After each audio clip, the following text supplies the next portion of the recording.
अभी जानकारी में आया कि नॉर्थ वेस्ट ए के डिप्टी डायरेक्टर ऑफ एजुकेशन ने एक ऑर्डर निकाला है जिसमें सुप्रीम कोर्ट की डायरेक्शंस के अकॉर्डिंग कुछ स्ट्रे डॉग्स को पकड़ने के लिए टीचर्स को नोडल इंचार्ज बनाया है, जिसमें 3 टीचर्स हैं। उसमें जोन का भी उसमें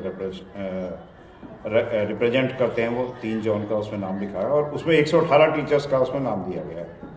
अब सवाल ये उठता है कि जहाँ तो शिक्षक की सम्मान और गरिमा की बात करते हैं और परीक्षाओं का समय लगभग चल रहा है, प्री बोर्ड अभी चल ही रहे थे, 12th के प्री बोर्ड चल रहे हैं, पढ़ाई का टाइम है, उस समय में एक ऐसे कार्य को करना जो उसके पद के हिसाब से और सम्मान के हिसाब से भी थोड़ा ठीक नहीं है कि आवारा कुत्तों का रिकॉर्ड रखने के लिए शिक्षकों की ड्यूटी लगाई जा रही है। जब ये न्यूज़ में आज आ चुका है और जानकारी आ रही है तो एक शिक्षक के नाते हम सोचने पर विवश हो जाते हैं कि हमारी भूमिका कहाँ तक जाकर के रुकेगी।